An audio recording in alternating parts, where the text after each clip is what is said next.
네, 투자자 여러분 반갑습니다. 김종철입니다. 참 우리 심재웅님 감사하네요.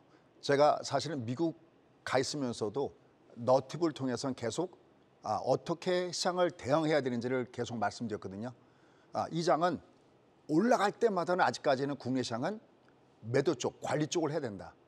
근데 중요한 것은 내려갈 때 때리면 절대 안 된다.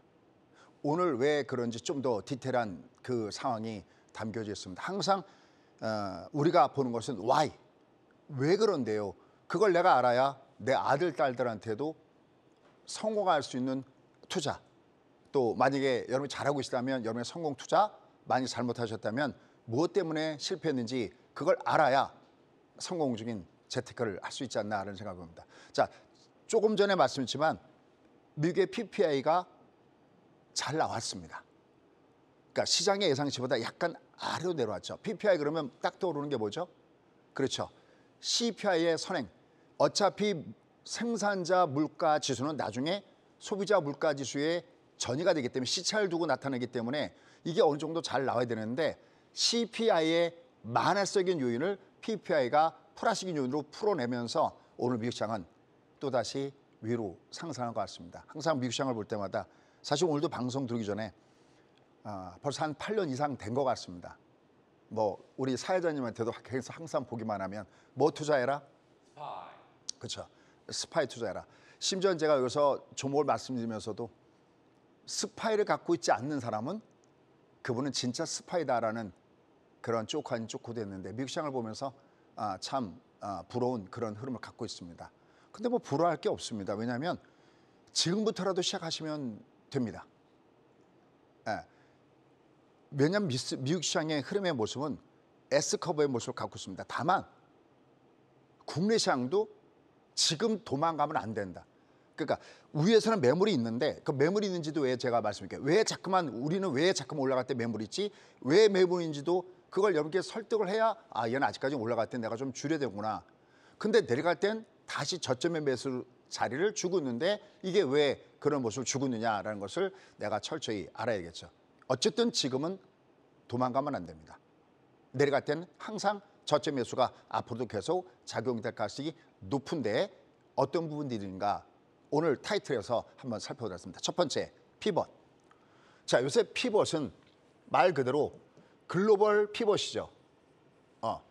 이미 미국이 B컷을 단행했고 이미 미국이 전에도 많은 유럽 국가들이 이미 B컷을 단행했습니다. 영국, 캐나다, 뭐 유로존 전부 다 B컷을 단행할 정도로 글로벌 피벗은 이제 하나의 트렌드다. 그래서 어떻게 보면은 올해도 올해지만 내년 2025년도는 글로벌 피벗의 하나가 될 것이다. 이렇게 예측할 수가 있겠습니다. 그런데 문제가 있습니다. 우리도 이번에 피벗을 단행했죠. 물론 B컷은 아닌 베이비 스텝 0.25, 25bp를 단행했지만 중요한 게 있습니다.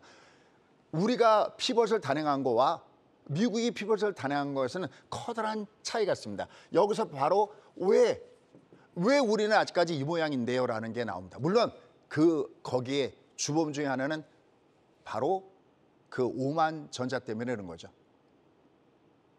참 이런 얘기 참 뭐하지만 아마 돌아가신 이건희 회장님이 진짜 무덤에서 아니면 그 앞에 선대 이병철 회장님도 무덤에서 발딱 일어날 일이 아닌가 싶습니다. 제발 거기서도 굽어 주시옵소서. 삼성전자가 저렇게 되는 것을 보면서 사실은 주식쟁이로 제가 살아온 사람이지만 참 뭐랄까요, 안타까운 마음을 금할 수가 없습니다. 자, 어쨌든 피벗에 큰 차이가 있다. 무슨 소리냐? 그러면서 아까 우리 신구님도 얘기했지만 위에서는 관리하는데 내려갈 때 때리면 안 돼. 왜? 바로 밑에 과매도 지수가 걸려있기 때문에 그렇습니다. 여러분들 혹시 예전에 둘둘 치킨 기억나십니까? 어때요? 신구님, 둘둘 치킨. 네. 주가 밑으로 폭락을 줬을 때 끝내 이기리라. 그와 같은 과매도 지수가 밑에 있다는 게 그나마 아침에 여러분께 던질 수 있는 희망 메시지 중에 하나가 아닌가 싶습니다. 하지만 지금은 아직 텐션을 놓지 말아야 되는 부분에 있습니다. 아까 제가 이렇게 들어오기 전에 이렇게 보니까 우리 앞에 우리 박 대표님이 삼성전자를 열심히 설명하시는 것 같은데 오늘 여기 시간이 없어서 저는 삼성전자를 못하겠지만 10시 반에는 아마 거기에 이어서 아마 제가 강연의 내용을 한번 같이 하시면 아마 좋은 조화가 될 겁니다. 자, 그러면 그런 가운데서 역시 우리에게는 아직까지 마지막 한 방의 신호가 남아있다. 그러니까 내가 만약에 탈출하더라도 이 마지막 한 방의 신호를 보면서 탈출을 시도해야 된다라는 말씀을 이렇게 드리고 싶습니다. 자, 그럼 곧바로 시장 들어가도록 하겠습니다. 먼저 지금의 시장 한번 보시죠. 10월 바람의 방향. 일단 바람의 방향이 그나마 여기 지금 밑에가 빨갛죠. 월초 시가보다 양쪽 시장이 위로 올라갔다는 것은 그나마 다행스러운 영역이 있습니다. 근데 문제가 있습니다. 주가가 밑으로 올라갈 때 항상 여러분들은 보셔야 됩니다. 뭐를? 야, 너 지금 올라가는 거 반전이니 아니면 반등이니? 얘가 올라갈 때마다 매도를 말씀드렸던 이유는 아직 지금의 시장은 반전하는 장이 아니라 그냥 반등하는 장. 많이 빠져서 빠진 것 때문에 들어주는 장이지 이거 자체가 완전하게 기조를 원래대로 돌린 장이 아니었기 때문에 얘는 반등장이다라고 표현을 했던 겁니다. 자, 제가 지금 거의 한 3주, 4주 만에 나오나요?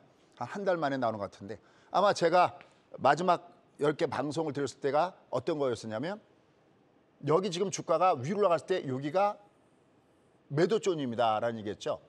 2060 역별 구간에 있기 때문에 이게 올라가면 매도다. 우리가 얘가 내려갈 때 여기는 그냥 빠질 수가 없다. 이게 중방 패턴이기 때문에 얘는 반드시 떠야 된다. 그러니까 떠야 된다는 것도 말씀드렸지만 역으로 올라가더라도 이건 N자형 패턴이기 때문에 여기가 매도의 자리다라는 말씀드렸고요. 특히 요 가까이는 여기 장대목 나왔던 요 자리 있죠. 그 다음에 요거 주가 올라오는 요 빨간 요 자리. 이건 소위 이름하여 물수제비. 강가에다가 돌을 던졌을 때 이 돌이 밑에 빠지려면 한번 물에 닿고 튕겨 올라갔을 때 그걸 보고서 야 다시 날아가는구나 이게 아니라 네가 이제 다시 떴지만 너는 이 탄력을 가지고 계속 가는 게 아니라 다시 내려갔구나라는 것을 판단할 수 있는 바로 물세비 파동입니다. 그럼 제가 이렇게 중간중간 말씀드린 이 내용들을 정말 잘 기억하십시오. 30년 동안 억수로 깨지면서 배웠던 한 땀 한 땀 찾아냈던 그 노하우거든요. 그러니까 여기도 매도였지만 여기도 역시 매도 자리였다. 아마 제가 마지막 뒤에 맨 끝에 방송이 바로 이 방송이었을 겁니다. 그러면서 지금 이 장을 보면서 저는 뭐를 기다리고 있냐면 이 60선과 240이 만나는 요 자리를 기다리고 있습니다. 아직까지는 얘가 위로 올라가더라도 얘는 매물벽이 아직 많이 있습니다. 특히 최근에는 코스닥이 상대적으로 코스피보다 좀 더 많이 올라가는 모습을 보여줬죠. 근데 이유는 딱 하나예요. 코스닥은요. 이 장이 어떤 기본적인 기조를 갖다가 깨고 내려가는 게 5월 달부터 시작했고 이놈은 8월 달, 9월 달 여기에 특히 요 8, 9월 달에 아까 있지만 삼성전자가 무너지면서 이전까지는 얘가 견조하게 나름대로 모양을 갖추고 있었어요. 얘는 이미 무너졌어요. 얘는 위에 보면 4대 급락주라고 해서 60선 쌍봉에 2선 쌍봉의 모습을 주면서 내려간 게 이게 5월 달에 그러니까 한마디로 하면 뒤지게 많이 빠졌기 때문에 밑에서 들어주는 반등장의 성격을 갖고 있다라는 겁니다. 저는 고장난 12시식으로 얘기하는 걸 제일 싫어합니다. 무조건 간다. 그런데 우리나라 장은 정말 죄송한 얘기인데 오랫동안 갖고 있으면 우상해야 합니다. 저는 여기에 1도 동의하지 않습니다. 그건 장기 차트를 보시면 알 수가 있고 경제 사이클을 보더라도 우리는 올라갈 때 31개월 올라가면 이게 경기 확장기 사이클이거든요. 그러니까 보통 제가 장이 올라가면 우리나라 2years 그런 것이 얘를 미니멈 잡아서 올라가면 2년 동안은 간다라고 얘기하는 것이 바로 31개월 여기에 기준을 둔 거거든요. 근데 얘는 밑으로 내려갈 때 얼마가 내려가냐면 욕하면서 내려간다 그랬죠. 18. 이게 아름다운 조정이고 우상향이고 S커브 곡선을 그린다고 얘기하면 아름다운 조정의 범위인 3분의 1 정도의 정의를 받아야 되는데 얘가 이 범위를 반 이상 내려가기 때문에 우라장은 정말 미안한 얘기지만 변곡점을 맞춰야 5에서부터 꺾어지는 변곡점을 맞춰야 내가 재테크를 하기에 적절합니다.所以무슨 얘기입니까? 요새 일부 제약바이오도 올라가고 또 그다음에 뭐 현대로템을 중심으로 방산주도 올라가는데 물론 저도 계속 TV 나올 때마다 뭐 알테오젠 얘는 아직 멀었습니다. 또 한참 주가 올라가는 그 중간에 이건 가진 자의 영역이다 그럴 때 제가 심지어 뭐라고까지 얘기했냐면 그건 비겁한 자의 변명이다. 이건 가진 자의 영역이 아니라 여전히 조정할 때마다 사야 된다. 그럼 복잡한 기법도 아닙니다. 롱담의 숏, 롱담의 숏. 아마 이 방송 보신 분들 항상 제가 공개 강의할 때도 그냥 대표주 알테오젠 하나만 갖고 대장주만 상대한다. 알테오젠, 뭐 삼성바이오 뭐 이런 거 갖고 이렇게 말씀드렸던 것을 알고 계실 겁니다.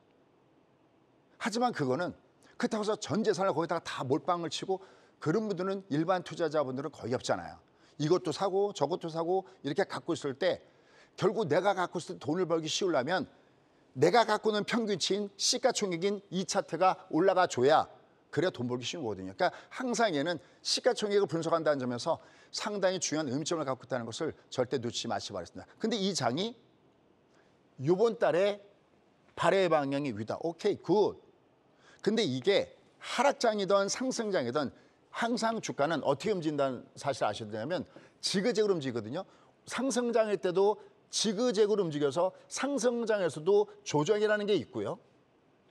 거꾸로 이게 밑으로 내리꽂는 장에서도 지그재그이기 때문에 들어주는 장이 있는데 지금 이 장은 아직까지는 반등장의 성격이지 반전의 성격은 아니다. 하지만 앞서 설명드렸던 대로 여기에 한 방이 남아있다는 겁니다. 저는 막연하게 유리하지 않습니다. 그 둘둘 치킨을 얘기할 때도 막연하게 유리한 괜찮다고 한 게 아니거든요. 딱 어떤 전체적인 데이터를 갖고 하고 있습니다. 다만 지금 그것이 나타나기에는 조금 좀 시간이 있어야 된다는 겁니다. 자, 그럼 첫 번째. 그래도 얘가 월초 대비 양봉의 모습을 주는 이유는 어디 있을까? 그다음에 얘가 내려갈 때마다 대신 저가 끝에 매수가 있다는 것은 어디 있을까? 그 Y를 파헤쳐 보도록 하겠습니다. 아예 숫자까지 적어놨으니까 한번 보시면 좋겠습니다. 자, 가보시죠. 여기 보시면 이쪽 건 방금 보셨던 일봉의 그림이죠. 요 밑에 숫자가 써 있죠. 요번 달 같은 경우는 2,558. 얘가 주중에 얼마 찍었냐면 2,550원을 찍었거든요. 그러니까 얘가 이 아래 언더로 내려가면 이건 과매도 구간이에요. 그러니까 올라갈 때는 여전히 매물을 두드려맞는데 여기도 올라갈 때 여전히 매물을 두드려맞는데 여기 왔을 땐 저점 매수가 있듯이 올라가면 매물이 있는데 내려갈 때 여전히 저점 매수가 있습니다. 이번 달에 2,558, 앞달에는 2,545. 그러니까 요 아래 발효단가를 썼죠. 이게 전부 다 이게 과매도 구간을 얘기하는 겁니다. 요게 2,491까지 찍었거든요. 그다음에 요 앞달 여기는 여기 있다가 갑자기 주가 확 빠졌잖아요. 이게 2,552 이 언더에 내려가면 이건 과매도인데 중간에 2,400까지도 깨고냈어요. 이게 다 과매도 튕겨 올라가고 과매도 튕겨 올라가고 과매도 튕겨 올라갑니다. 우리가 주가 올라갈 때 원래 기본적인 조건은 경기가 좋든지 아니면 금리가 시장에 우호적인 영향을 주든지 그때가 주가가 원래 상승하는 가장 기본적인 제너럴한 현상이거든요. 근데 또 하나 주가가 언제 뜨냐면 이런저런 악재가 있어도 그게 과매도 구간에 팍 들어와 버리면 그땐 주가가 위로 올라갈 수 있는 그 영역이 있는데 바로 요 라인들이 과매도 구간입니다. 그럼 소장님 2,558 수렴 성질이 저거 찍지는 않을 거고 그 근거가 뭡니까 그럴 때 그 근거를 받치는 자료가 바로 월봉입니다. 시간이 혹시 짧으면 항상 제가 말씀드리지만 너튜브에서 다시 한번 자세히 설명할게요. 요 정답은 뭐냐면 지금 얘가 위에서부터 코스피 기준입니다. 위에서부터 꺾어져 내려갈 때 바로 밑에 여기 24개월선과 72개월선 있죠. 지금 요 라인, 이 가격대 라인은 요 24개월선 요 가격대를 지나는 라인이 바로 이 가격대다라는 겁니다. 그럼 도대체 이게 무슨 소리인데 지금 요게 24개월선이니까 여기 24개월선이 이렇게 되어 있습니다. 이 한반에 학생이 24명이 있습니다. 그러면 여기에 어떤 학생이 전학을 와서 25분의 학생이 들어온다고 할 때 누군가 한 학생은 빠져나가는 겁니다. 그래야 24명이 유지가 되는 거죠. 그러면 지금 들어오는 학생의 성적과 빠져나가는 학생의 성적을 보면 이동평균선은 보통 포털 사이트고 뭐고 지나간 데이터 되는데 노. 역사는 지나간 것이 아니라 역사를 배우면서 우리가 미래의 해답을 거기서 잡을 수 있기 때문에 역사는 미래의 거울이듯이 얘는 미래의 거울입니다. 아가는 엄마 따라 주가는 이평선 따라 움직이는 겁니다. 그 얘가 내려갔을 때 이게 내려간다는 얘기는 앞에 대비해서는, 그러니까 24번, 23번 대비해서 얘가 주가가 빠지더라도 이 빠져나간 주가보다는 작잖아요. 이럴 때 제가 항상 비유하는 것이 반평균이래요. 항상 담임 선생님이 반평을 내는데 한 학생은 딴 데로 전학 가고 한 학생이 전학 온다고 할 때 이 학생의 성적이 60점이면 반평균이 내려가나요? 아니죠. 전학 간 학생 성적이 30점, 40점짜리면 반평균 올라가잖아요. 즉 요게 이동평에서 이 빨간선 기울기가 이게 반평균 곡선이에요. 얘는 당분간 특별한 일이 없는 한 얘는 계속 우상향하게 돼 있죠. 이렇게 해요. 그러니까 이게 우상향하게 돼 있으니까 이게 내려가면 튀겨 올라가고 내려가면 튀겨 올라가는데 이게 이번 달에는 숫자가 2558, 이 앞에는 2545, 이 앞에 2552. 여기가 내려가면 그냥 과매도. 물론 여기는 우리가 PBR이 0.86배다. 오케이. 그러면 so good. 이렇게 봐서도 매수고 소프트웨어, 이렇게 봤어도 매수고 하드웨어. 소프트웨어와 하드웨어가 같이 만나서 여기 매수하는 거야. 그러면 이건 더 좋은 거죠. 그러니까 얘는 내려갈 때마다 쫓아가서 때리지 마세요. 여기 바로 밑에 코앞에 있잖아요. 그랬던 이유가 바로 거기에 있습니다. 그럼 선생님 왜 그러면 올라갈 때 왜 때립니까? 왜 올라갈 때 때리냐면 똑같은 원리로 이게 지금 24명의 반평균인데 이번엔 6명의 여기, 요 6명의 여기를 보면 지금 6명의 그 학생의 성적을 보면 이게 올라갔을 때 얘가 빠져나가는 학생의 성적이거든요.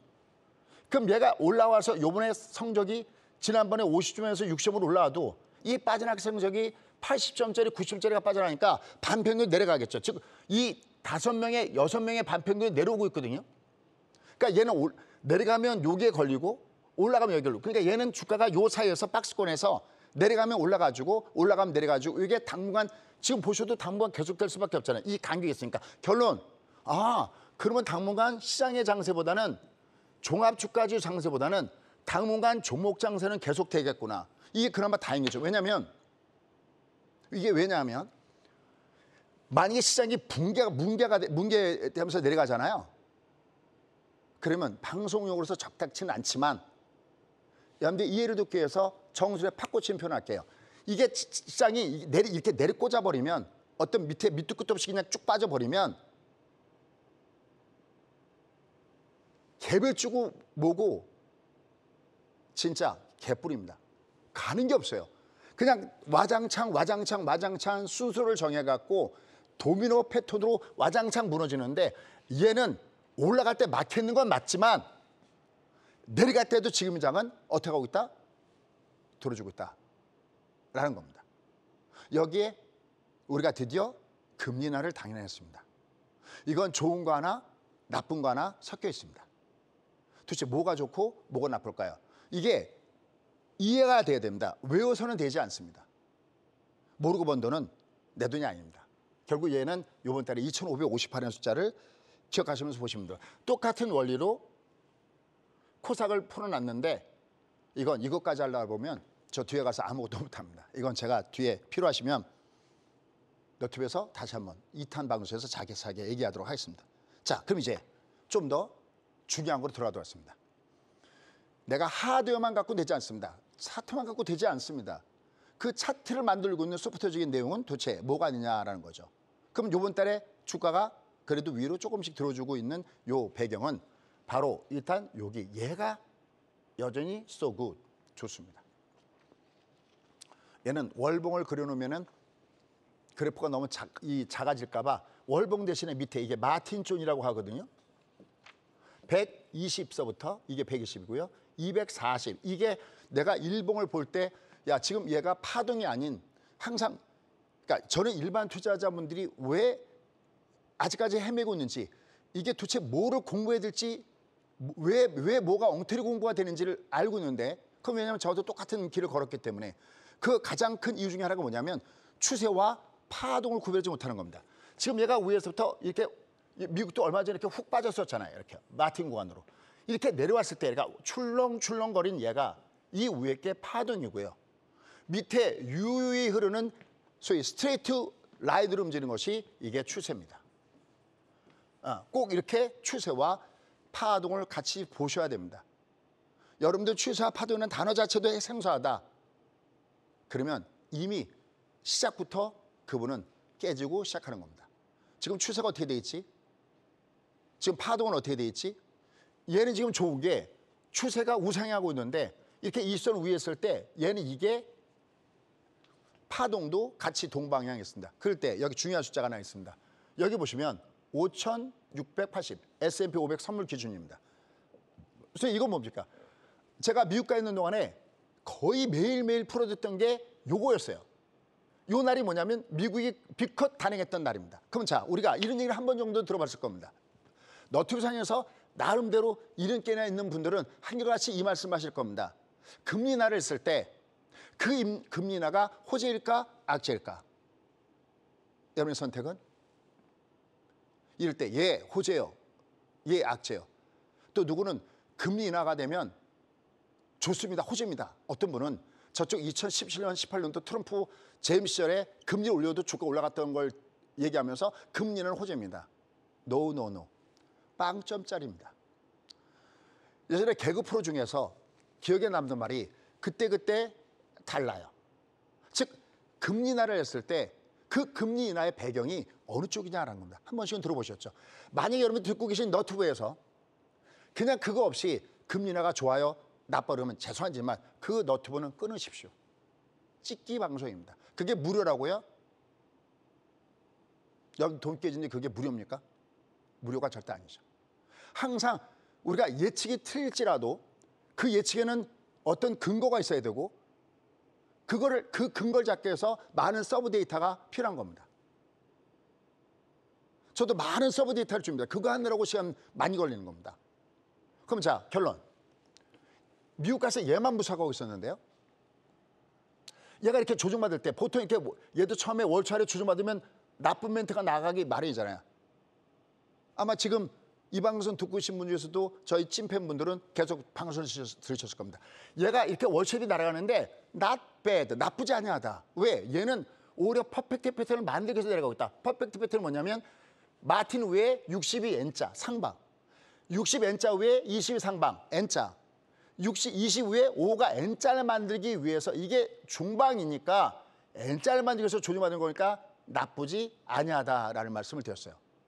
그러면서 딱 하나 텐션을 유지해야 되는 중요한 지수이겠습니다. 바로 그것이 뭐냐면 얘가 첫날 빅컷이 단행했을 때 이 종가, 그 종가가 5,680입니다. 도대체 이게 무슨 얘기인데 첫날 미국이 빅컷을 단행했을 때 미국 시장 자체도 이게 호재인지 악재인지 분간이 안 됐던 겁니다. 무슨 얘기냐면 이 빅컷을 단행했을 때 야 25pp가 아니고 50pp나 금리를 했어? 그럼 이거 미국이 경기 침체 온다고 보는 건데 연준은? 그럼 이건 내가 악재야? 아니면 호재야? 그러니까 요 날은 판단을 유보했던 겁니다. 근데 그 다음날 빵 하고 장대양망을 쏟죠. 어떻게 해석하는 겁니까? 호재로 해석한다는 겁니다. 근데 이게 호재구나라고 하면 이건 B약점, A약점 받으면 어떻게 하느냐? 그럼 얘가 왜 빵 떴는데? 오케이. 금리 인하를 했을 때 네가 인플레가 잡힌다고 보니? 인플레의 추세가 잡혔다고 보니? 그래서 금리 내렸니? 이런 호재. 금리를 내린 건 좋은데 금리 내리면 그건 무조건 호재예요. 단독 변수로.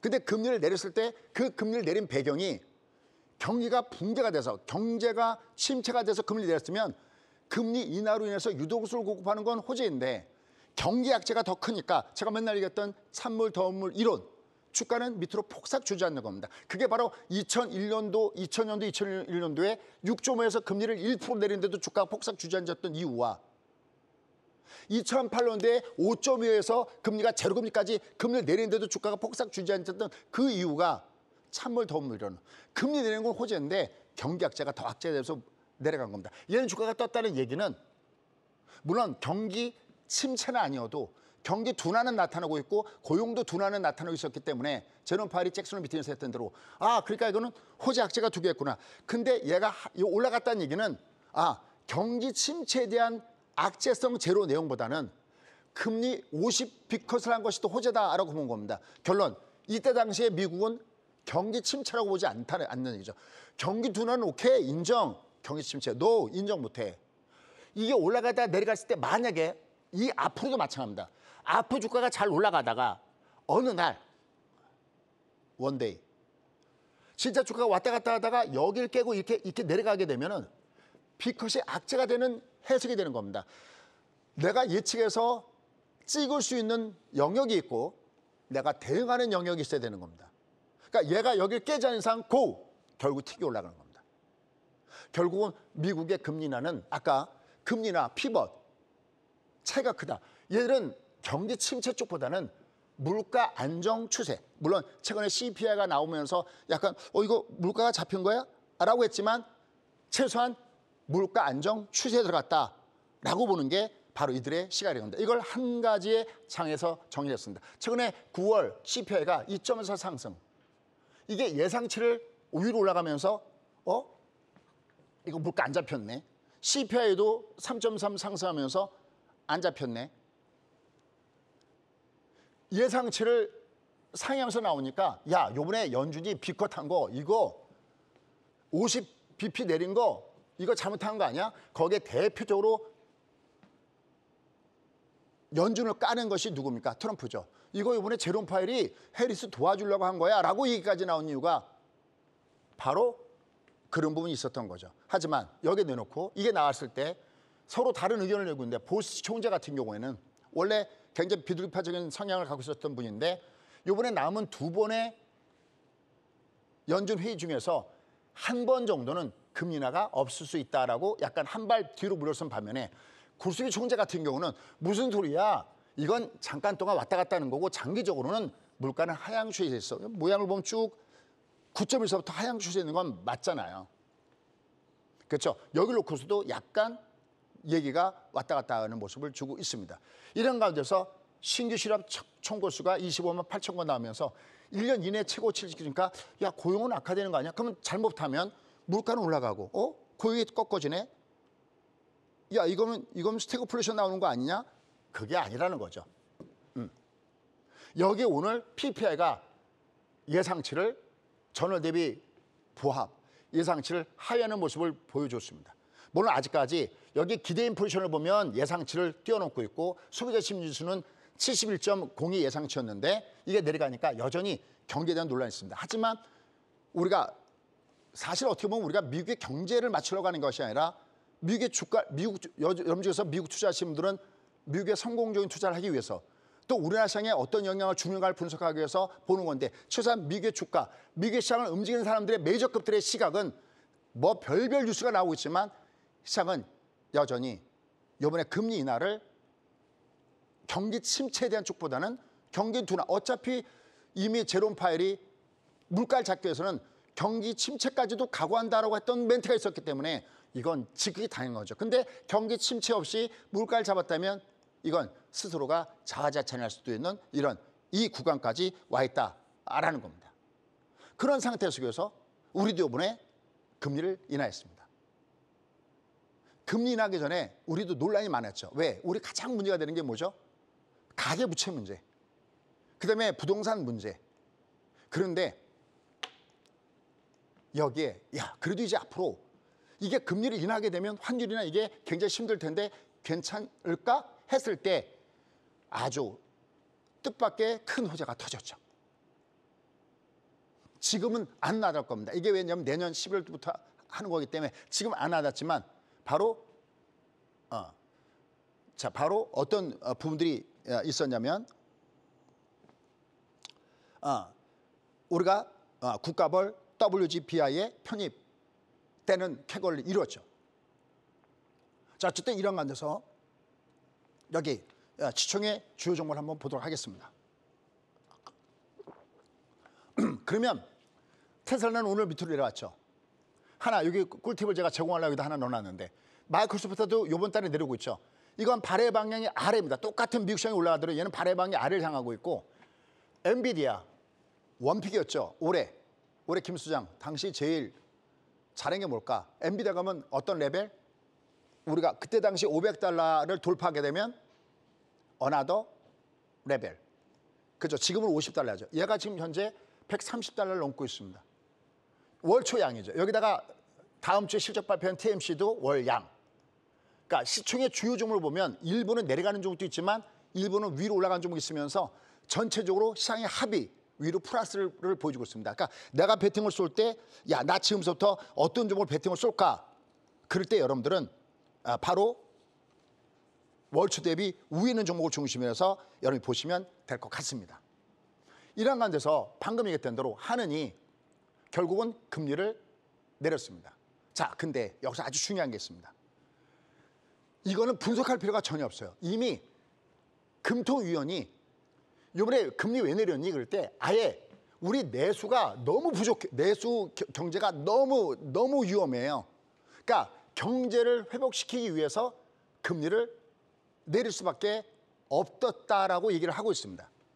그럼 역시 집값의 문제, 가계부채 이것 때문에 그동안에 이 금리를 내려도 제대로 못 내렸잖아요. 하지만 그거보다는 내수 회복, 즉 아까 미국은 현재 금리를 내렸을 때 경기 침체 쪽 때문에 내린 게 아닌데 우리는 이게 그대로 놔두면 그냥 지금도 경기 안 좋지만 놔두면 이건 그냥 곧바로 경기 침체 쪽에 비중이 쏠렸기 때문에 한은에서도 이번에 금리를 낼 수밖에 없었다라는 겁니다. 근데 이미 항상 미리 복수를 깔아놓죠. 이미 지난번에 이창용 총재께서 하반기 물가 상승률이 2.3 내지 2.4 정도의 추세가 확인되면 금리 인하 고려한다. 근데 지금 얼마 있습니까? 1.6이에요. 만약에 이 고금리 가만 놔두면 어떻게 될까요? 인플레가 문제가 되는 거 아니라 2.0 아래 있으니까 가만 놔둬버리면 이건 인플레보다 더 위험한 디플레로 가게 되니까 결국 이번에 결단을 내린 겁니다. 또한 한 분이 이런 말씀하셨죠. 그래, 금리 내리면 가계부채 늘어날 거야. 집값 부담 줄 거야. 그 가계부채가 이 상승하는 모멘텀이 이게 둔화될 때까지 기다리기는 경제가 너무 심각하다. 어떠세요? 이건 저희가 분석할 필요가 없죠. 그러니까 미국은 금리를 인하한 것이 이미 경기가 침체되지 않았는데도 금리를 했으니까 어떻게 보면은 이렇게 표현하면 어떨지 모르겠는데 그러니까 달리는 말에 잘 달리고 있는데 거기다 채찍까지 가하는 어떻게 보면 버블로 갈 수도 있는 이런 흐름을 가고 있는데 우린 그게 아니라 미국과는 전혀 차원이 다른 경기가 싸그러져서 할 수 없이 금리를 냈다는 것이 스스로가 인정하고 있다는 겁니다. 실제 데이터가 나왔습니다. 뭐가? OECD에서 9월 달에 경제 성장률을 예측했는데 세계 경제 성장률은 3.1에서 3.2로 세계 경제는 좋아질 거야 라고 했는데 우리는 오히려 2.6에서 2.5로 한국은 이게 떨어졌습니다. 여러분 이미 현 정부가 출범하기 전에 제가 진짜 정확하게 기억하는데 그때 제가 우리나라의 잠재 성장을 보면서 대통령님이 누가 되시던 우리의 잠재 성장은 떨어지니까 무엇보다도 경제를 활성화시키는 데 총력을 기울여준다라는 얘기를 분명히 이렇게 드린 바가 있어요. 이게 더 꺾어지고 있는 겁니다.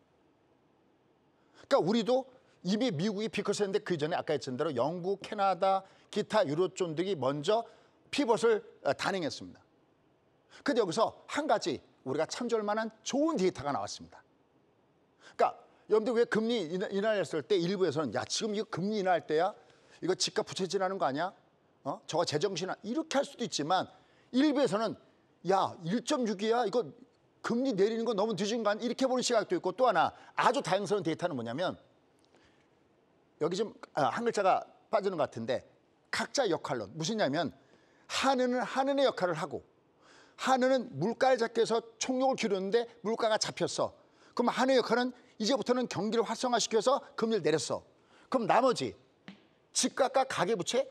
야 이게 만약에 금리 내리면서 가계부채가 올라가? 그건 한의 역할이 아니야. 그건 금융위가 해야 될 일이야. 거기서 금융위에서 알아서 뭐 DSR이든지 뭐든지 해갖고 이 가계부채 드는 걸 막아야 되는 거고 또 하나 집값이 올라가? 그건 국토부에서 할 일인데 이해가 갈까요? 이걸 한의 다 떠안는 게 아니라 그러니까 협업이 필요하다고 할까요? 뭐가 필요하달까요?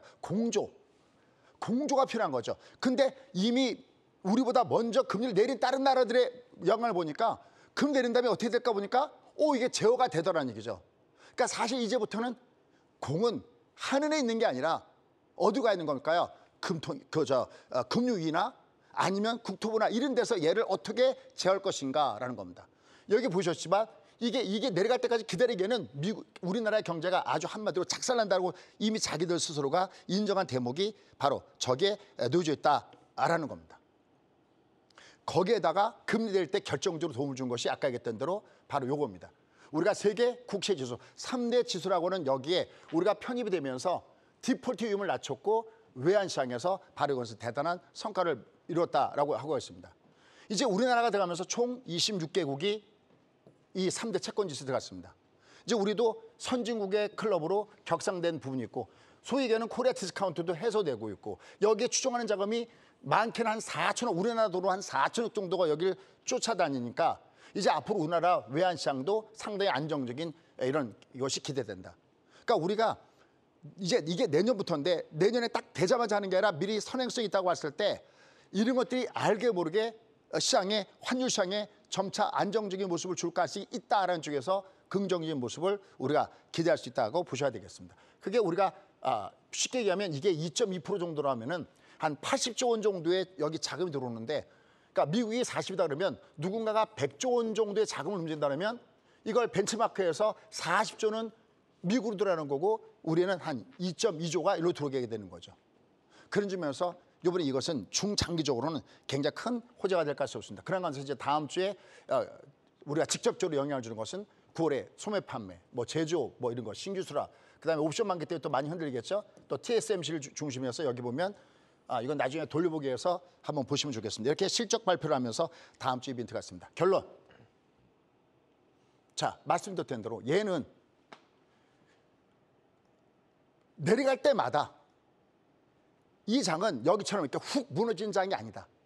따라서 종합이 내려오더라도 슬퍼하거나 노하지 말라. 그 종합은 약간 서름의 날이 지속될 수 있을지라도 종목 장세가 계속될 수 있는 것은 밑에가 밑빠진 독처럼 확 무너지는 게 아니라 계속 받쳐주는 라인들이 여기 24개월선, 72개월선, 월봉을 꼭 참조해 보시고 그때 중요한 지수는 바로 여기 있다. 단 위로 올라갈 때는 아까 이 월봉의 6개월선이 거꾸로 저항의 역할을 합니다.